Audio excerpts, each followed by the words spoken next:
ایک دفعہ اللہ تعالیٰ نے سے موسیٰ علیہ السلام نے پوچھا، یا اللہ تو نے فرعون کو 400 سال حکومت دی، وہ کہتا تھا تم ربی میں انا ربکم الاعلی. یہ دنیا میں ایک انسان آیا ہے جس نے یہ کہا انا ربکم الاعلی، میں ہی سب سے بڑا رب ہوں. سجدے تو بڑے بادشاہوں نے کروائے، لیکن یہ کہنا کہ میں رب ہوں فرعون.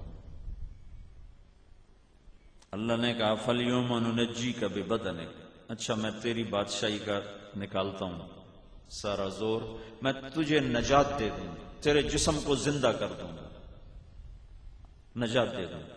لِتَكُونَ لِمَنْ خَلْفَكَ آیَةً، تو آنے والی نسلوں کے لیے یادگار بن جائے گا، عبرت کی یادگار بن جائے گا. میں نے ممیز کہتے ہیں کہ مصر والے اس زمانے میں کوئی ایسا مسالہ لگا، آنتے نکال کے باہر پھینک دیتے تھے، اندر سارا کچھ، پھر ایسا مسالہ لگاتے تھے کہ جسم آج تک ٹھیک پڑے ہوئے. پٹیوں میں کچھ انہوں نے پٹیاں اتار دی ہیں، جن کی پٹیاں اتار دی ہیں تو ان کی کھال پتہ لگتا ہے کہ یہ مردہ کی کھال ہے، چٹکی ہوئی، ٹوٹی ہوئی، کٹی ہوئی. چہرے ایسے بالکل کھال نام کی شے موجود ہے، کھال اتری نہیں، آنکھوں میں سوراخ نہیں ہے، آنکھوں میں یہ ڈیلے میں آنکھیں موجود ہیں، لیکن پتہ لگتا ہے ویران ہے. پاؤں چٹکے ہوئے ہیں، انگلیاں چٹکی ہوئی ہیں. فرعون واحد ہے جس کی لاش پر گوشت تر و تازہ ہے، تر و تازہ لگتا ہے ابھی کسی نے اس کو سلایا، بلکہ اس کی لاش پر گوشت بڑھتا رہتا ہے، بڑھتا رہتا ہے. ہر سال 15 مارچ کو انہوں نے وہیں اسی میوزیم میں کچھ چوہے رکھے ہوئے جو اس پہ چھوڑے جاتے ہیں، جو اس کا فالتو گوشت نوچ کر کھا جاتے ہیں.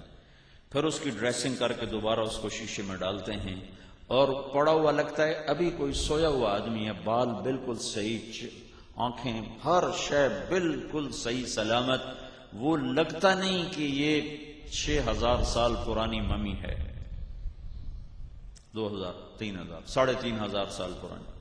موسیٰ علیہ السلام اور ہمارے نبی میں 2000 سال کا فرق ہے. فَالْيَوْمَ نُنَجِّيكَ بِبَدَنِكَ لِتَكُونَ لِمَنْ خَلْفَكَ آیَةً، میں تیرے جسم کو نجات دوں گا اور لوگوں سے کہوں گا دیکھو یہ انجام ہے بات خدائی کا دعویٰ کرنے والے. ایک دفعہ موسیٰ علیہ السلام نے پوچھا، یا اللہ تو فرعون کو اتنا مہلت کیوں دیتا رہا؟ وہ تو کہتا تھا میں خدا ہوں. تو اللہ تعالیٰ نے فرمایا یہ کم وقت اپنی رعایا میں عدل کرتا تھا، میں اس لیے اس کو مہلت دیتا رہا. جب ظلم کیا پھر پکڑا، خدائی دے دعوے تے نہیں نہ پیا. نقتل ابناءہم ونستحیی نساءہم وإنا فوقہم قاہرون، میں ان کے بچے ذبح کر دوں گا اور ان کی عورتوں کو باندھی بنا دوں گا اور میں انہیں زیر و زبر کر دوں گا. جب ظلم پر آیا تو پھر اللہ نے 40 سال کے اندر پکڑا اور عبرت کا نشان بنا دیا.